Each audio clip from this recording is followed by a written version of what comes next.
Mesdames et messieurs, bonsoir et merci de nous recevoir chez vous. 20h, les titres du journal.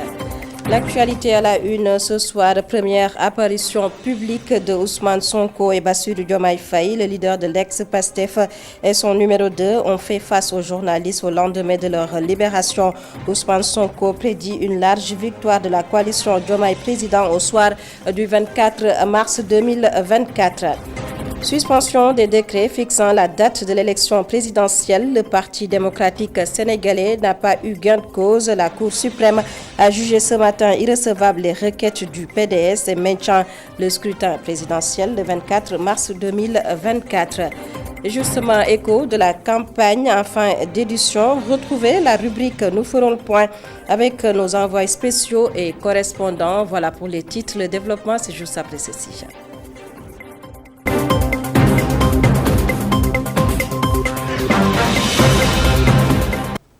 Bonsoir à tous et bienvenue. Je vous l'annonçais dans les titres. Première sortie de Ousmane Sonko et son poulain Bassirou Diomaye Faye. Et c'est au lendemain de leur libération. Ousmane Sonko et Bassirou Diomaye Faye ont fait face cet après-midi aux journalistes. Ousmane Sonko a lancé un message au président de la République, Macky Sall. Il l'invite à tenir une élection libre et transparente. Et concernant les audios supposés sur une discussion entre Amadou Ba et des juges du Conseil constitutionnel, Ousmane Sonko déclare, je cite, « Nous sommes au courant de la rumeur de corruption qui a éclaboussé le pays. Nous avons, comme tout le monde, reçu les audios que nous avons écoutés, mais ce n'est que le début de preuve. » Fin de citation. Bassirou Faye, quant à lui, candidat de la coalition Diomaye président, il a communiqué sur son programme. Nous y reviendrons plus amplement dans nos prochaines éditions. Ousmane Sonko et Bassirou Diomaye Faye, libres depuis hier jeudi, après l'annonce de leur sortie de prison, des Dakarois sont descendus dans les rues pour manifester leur joie. Le compte-rendu est signé Aliou Sow et Augustin Mandan. C'est la liesse populaire à Guédiawaye suite à l'annonce de la libération d'Ousmane Sonko et de Bassirou Diomaye Faye. Des militants sortent de partout pour rejoindre la caravane. Certains ont même versé des larmes suite à l'annonce de la nouvelle. Je disais que j'ai versé des larmes de joie, des larmes de conviction. Parce que aujourd'hui, dans ce pays-là, il n'y a que Diomaye et Sonko qui peuvent gérer ces problèmes. Cette joie immense est aussi partagée par tout le monde. Avec le peuple. Aujourd'hui, les peuples sont tellement contents. C'est pour ça aujourd'hui on sera tout fiers. On a sorti aujourd'hui pour faire le match. Cependant, d'autres ne sont pas surpris de cette libération. C'est le cas de Fallou Ramagnan. Pour lui, il a été arrêté arbitrairement. Il ne peut pas être dans les détentions, les autres sont en dehors. Parce que cela veut dire que Ousmane Sonko, c'est le... Comment on peut dire? Je ne peux pas voir le mot que j'ai en train de chercher. La coalition Diomaye président a réaménagé son calendrier pour attendre la libération de Sonko et de son candidat. Une conférence de presse prévue ce vendredi dans leur quartier général. Reste maintenant à voir quelle sera la suite de leur calendrier électoral. Un retour sur la soirée d'hier après la libération d'Ousmane Sonko et Bassirou Diomaye Faye, compte rendu signé Aliou Sow et Augustin Mandan. La présidentielle de 2024, justement, la Cour suprême rejette les recours du Parti démocratique sénégalais devant la haute juridiction. Le PDS avait demandé l'annulation des décrets régissant l'organisation de l'élection présidentielle du 24 mars prochain. Une demande jugée irrecevable par le juge de la Chambre administrative de la Cour suprême. La Cour suprême, ce matin, le compte-rendu est signé Abdourahmane Licha. Alors, nous nous sommes adressés à une juridiction et nous attendons que le droit soit dit. Il sera rendu après un peu plus de 3 tours d'horloge, au cours desquels Maître Seydou Diagne a d'abord voulu préciser que ce n'est pas le procès du Conseil constitutionnel, encore moins procès contre les décisions du Conseil constitutionnel, mais une audience visant à suspendre purement et simplement les 2 décrets du chef de l'État. Ce refus au code électoral, l'avocat de Karim Wade, Mamadou Lamine Thiam, entre autres dans cette affaire, estime que le décret convoquant le corps électoral doit être suspendu car il est censé être pris au plus tard 80 jours avant la tenue du scrutin. Il ajoute que celui fixant la période de la campagne électorale doit subir le même sort car sa durée est inférieure à 21 jours, comme stipulé dans le code électoral. En ce qui concerne l'intérêt à agir, Maître Seydou Diagne, tout comme Maître Amadou Ali Kane, avocat des candidats spoliés de leur parrainage, tels que Cheikh Tidiane Gadio, Mohamed Ben Diop ou encore Mamadou Diop Decroix, pensent que les requérants, électeurs régulièrement inscrits dans le fichier électoral, ont le droit de contester ces actes administratifs. Le procureur de la République prend le contre-pied et explique qu'être un simple citoyen ou un simple électeur n'est pas suffisant pour avoir un intérêt à agir. Il soutient que tous les décrets pris sont constitutionnellement légaux. Pour le défendre, il rappelle les décisions du Conseil constitutionnel qui précèdent les décrets attaqués. Selon lui, les décrets sont justifiés par une légalité constitutionnelle puisque le Conseil constitutionnel s'est aligné derrière le chef de l'État qui a choisi le 24 mars comme date du scrutin présidentiel. De plus, il mentionne l'article 92 de la loi organique du Conseil constitutionnel qui stipule que les décisions du Conseil constitutionnel s'imposent à toute autorité juridictionnelle. Il demande au juge de déclarer irrecevable ce recours, ce que le juge de la Chambre administrative de la Cour suprême fera. Il déclare irrecevables les requêtes du PDS et des candidats spoliés.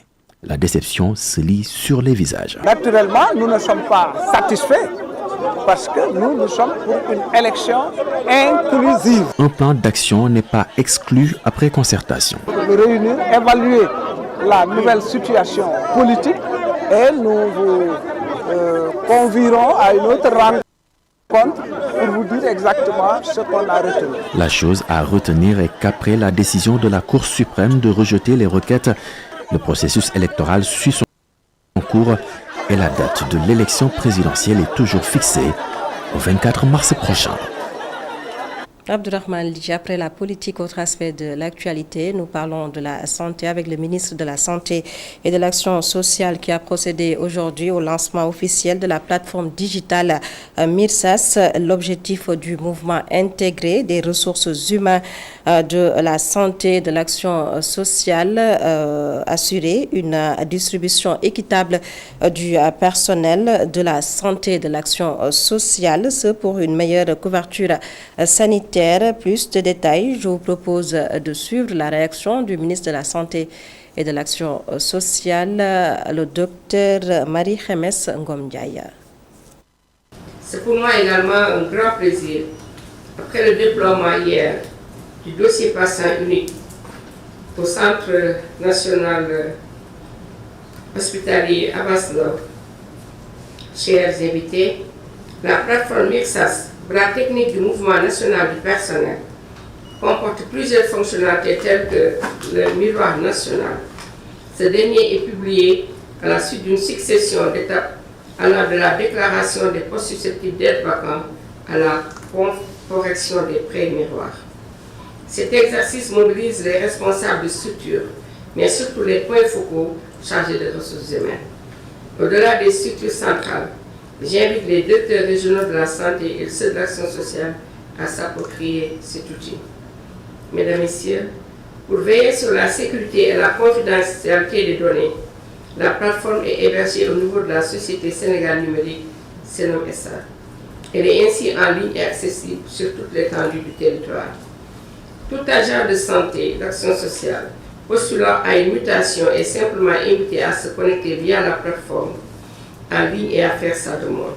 Ce qui a pour conséquence la réduction drastique des déplacements avec la dématérialisation des procédures d'affectation, de mutation et de redéploiement. L'utilisation de ces nouvelles plateformes aura un impact tangible sur la gestion des ressources humaines car elle va participer à une économie de temps et de ressources, mais surtout à la transparence dans l'attribution des postes d'affectation. Le ministre de la Santé et de l'Action sociale, Dr Marie-Khémesse Ngom Ndiaye, qui a procédé ce matin au lancement de la plateforme digitale MIRSAS, le mouvement intégré des ressources humaines de la santé et de l'action sociale. En plus bref, on parle du sport, football. Le sélectionneur national Aliou Cissé qui a publié ce matin une liste de 31 joueurs, dont 5 nouveaux joueurs. Il s'agit de Arona Sangaté, Habib Diarra, Amara Diouf, Seydou Sano et Momodou Lamina Kamara, des joueurs retenus pour le compte des matchs amicaux Sénégal-Gabon et Sénégal-Bénin, des matchs prévus respectivement les 22 et 26 mars 2024 en France. Nécrologie à présent, une note décès de l'ancien ministre et ingénieur des télécommunications Alassane Dialy, premier africain spécialisé dans les télécommunications spatiales en 1971. Il a été directeur général de la Sonatel, plusieurs fois ministre sous le régime du président Abdoulaye Wade, sous le régime du président Abdou Diouf. Alassane Dialy est décédé à l'âge de 82 ans.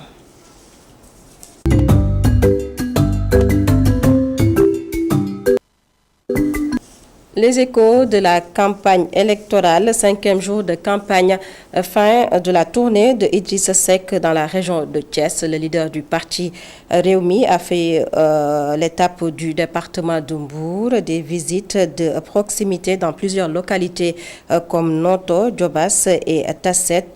Et je vous propose de suivre la réaction de Idrissa Seck, le leader du parti Rewmi, au micro de Amadou Barisha. Une mobilisation exceptionnelle de l'ensemble des responsables et des militants de Mbour à qui je souhaite rendre un vibrant hommage. Cette campagne électorale se situe dans un contexte difficile, un contexte de mois de Ramadan où les occupations sont très nombreuses, mais malgré cela, vous avez constaté l'accueil chaleureux et la mobilisation sous la chaleur de l'ensemble des responsables. C'est à eux que je souhaite rendre hommage au moment de quitter.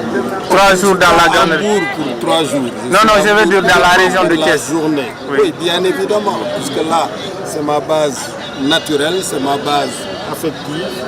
Mais comme je l'ai dit, je tiens à rendre un hommage appuyé aux responsables et aux militants de Mbour pour la qualité de leur accueil. Idrissa Seck, leader du parti Rewmi, au micro de Amadou Bari et Souleymane Diallo. Et puis Mamboy Diao, lui, était dans le nord du Sénégal, à Matam. Le leader de la coalition Diao 2024 a dénoncé la lenteur des travaux de l'université Souleymane Niang. Il s'est également prononcé sur l'exploitation des phosphates de Dendori. Mamboy Diao, que voici au micro de notre correspondant Amadou Omar Diallo. Voilà une région qui a été délaissée. Je ne veux pas nier ici les efforts qui ont été faits en matière d'infrastructure. Mais encore une fois, ce qui manque, c'est l'humain qui doit être mis au cœur des préoccupations dans les approches en matière de politique publique. Et c'est ce qui vaut toutes ces incohérences entre les potentiels qu'il y a dans la région de Matam et ce que les populations vivent au quotidien. Le dénuement, l'oisiveté, avec la seule perspective pour les jeunes que sont les conducteurs de moto Jakarta. C'est qu'il y a une aberration pour une région agro-silvopastorale qui a une envergure et qui est traversée par un fleuve. Le potentiel est là. Les efforts doivent être faits et concentrés en direction des populations. Et c'est pourquoi il faut vivement souhaiter qu'avec notre équipe, que cette université qui n'est que université que le nom, l'université Souleymane Niang, sorte enfin de terre. De la même manière, nous resterons fermes avec toutes les sociétés et usines qui sont dans des cadres d'exploitation minière, qui ne contribuent pas à l'effort de solidarité envers les collectivités territoriales qui les accueillent. Nous resterons fermes là-dessus. Comme nous resterons fermes sur les choix qui seront apportés aux populations de Matam dans le cadre du changement de paradigme, où on mettra l'humain au cœur des préoccupations des pouvoirs publics. Et c'est ce qu'il faudra à nos jeunes d'être des entrepreneurs. C'est ce qu'il faudra qu'ils puissent apprendre ici convenablement et concourir à tout ce qu'il y a comme poste au niveau du pays. C'est ce qu'il faudra à nos femmes d'être encadrées, d'être formées, d'être financées, d'être accompagnées de la façon la plus convenable qui soit. C'est un pari que nous avons lancé avec vous et Inch'Allah, nous le réussirons.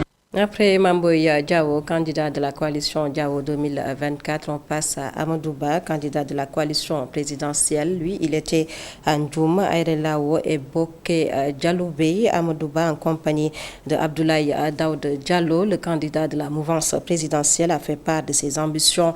Il souhaite l'unité au sein de la coalition Benno Bokk Yakaar. Amadouba a tendu la main au Parti démocratique sénégalais PDS pour, dit-il, sauvegarder la République. Le candidat de la coalition Benno Bokk Yakaar, Amadouba, au micro de Mame Seynabou Babou. Aujourd'hui,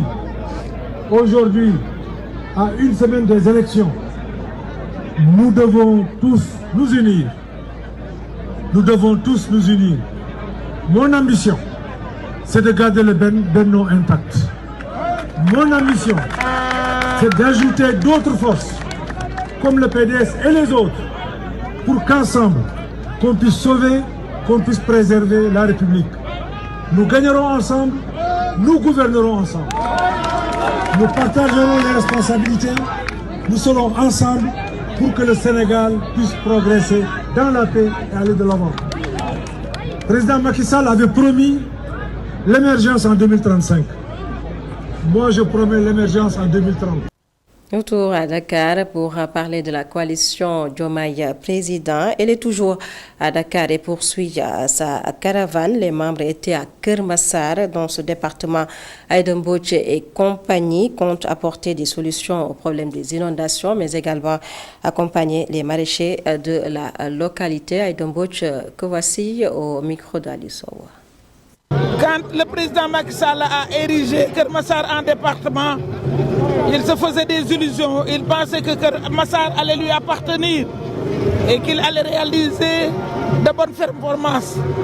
Mais comme vous le savez, le peuple de Keur Massar est un peuple mûr, un peuple qui a enduré plusieurs difficultés, un peuple qui n'a jamais bénéficié du budget de l'État.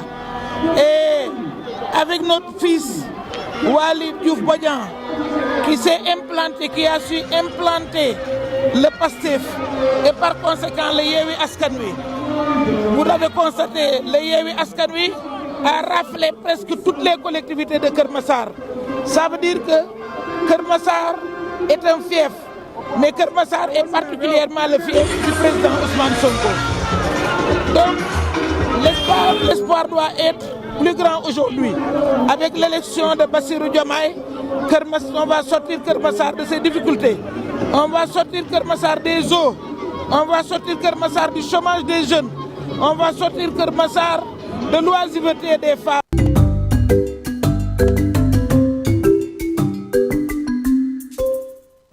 Écho de la campagne, c'est cette rubrique qui met un terme à cette édition. Mesdames, Messieurs, merci de nous avoir suivis. Passez d'excellents moments en compagnie de nos programmes sur ITV.